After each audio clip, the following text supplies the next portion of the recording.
Finding India's Voice on Afghanistan. In a world of hard geopolitical realities, New Delhi must leverage its unique strengths in remaining engaged with Kabul. In the chaos that has followed the Taliban takeover of Kabul on August 15, noisy recriminations in the international community and the desperate appeals of Afghans who want to leave the country, India has been relatively silent.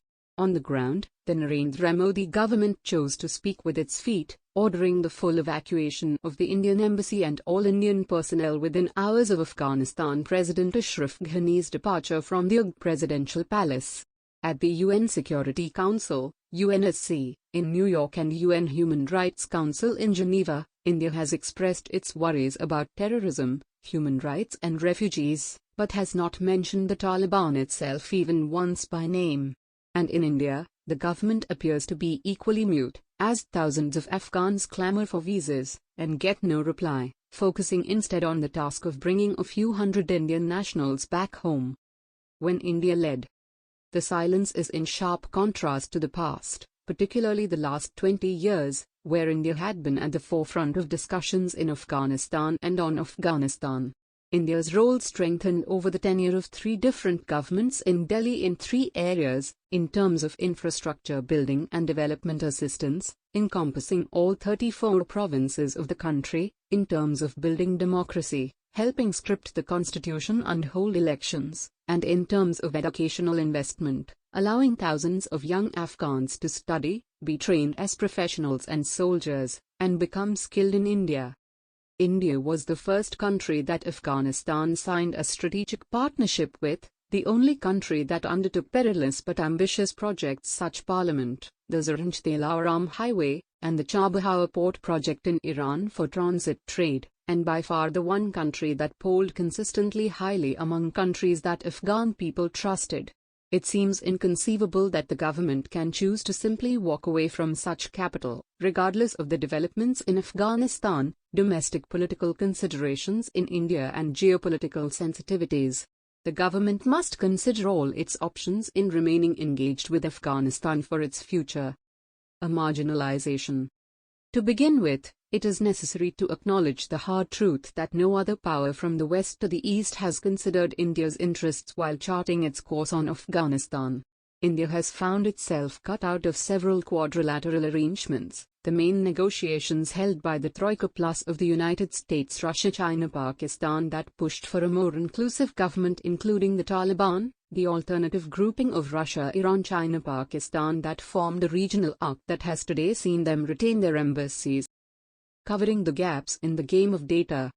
The statistical vacuum in India can be bridged with decentralization and if states build their own quality databases. The new show in town is the game of data. Running for a while now, it is keeping the audience on edge with its volatile and shifting rules.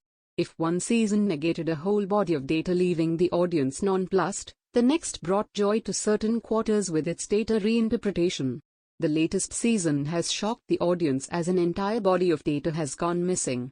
The article in the Hindu, editorial page, August 19, 2021, The Significance of the There Is No Data Answer, which is an incisive review of the latest season of Missing Data, is enlightening. On data politics. Data politics is not new. The interconnectedness of power and knowledge and its use by states to control populations has long been expounded by Foucault, Bourdieu and others. Rapid technological innovations in information and communication technologies have further complicated the issue where, through internet connectivity, both subjects and objects of data are now inextricably intertwined. The spurt towards evidence-based policy making or evidence-based budgeting by governments points to the amassing of large, granular-level data about citizens by states. Data-based policymaking or budgeting is meant to facilitate the use of evidence to inform programmatic funding decisions. The goal is to further invest in what works to improve outcomes for citizens. Data-based decisions can redress inter- and intra-district inequalities through targeted resource allocations. However, data-based governance presupposes the existence of reliable, rigorous and validated data with or without demonstrated impact or outcomes. If governance decisions are to be data-centric, there is a need to ensure a good, robust and reliable database. Data-based policy making. States collect enormous amounts of administrative data. However, these administrative data are often not validated. For example, it is well known that the flow of funds below the block level is often opaque and the data that is submitted by local bodies are generally not validated. The task of trying to match funds with functions at the panchayat level is rather challenging. While there is a critical need to link the databases of various departments, it is not easy as territorial jurisdictions and household-level identifiers are likely to vary from department to department. There is a need to bring some mechanism to homogenize these various data sets with a single identifier, but more importantly, there is a need to validate these data sets through urban local bodies and rural local bodies.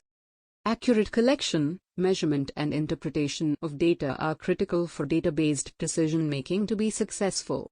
However, this is fraught with challenges for as much as data is used, it also gets misused, abused or even manipulated, covering the gaps in the game of data. The statistical vacuum in India can be bridged with decentralization and if states build their own quality databases. The new show in town is the game of data. Running for a while now, it is keeping the audience on edge with its volatile and shifting rules. If one season negated a whole body of data leaving the audience nonplussed, the next brought joy to certain quarters with its data reinterpretation. The latest season has shocked the audience as an entire body of data has gone missing. The article in The Hindu,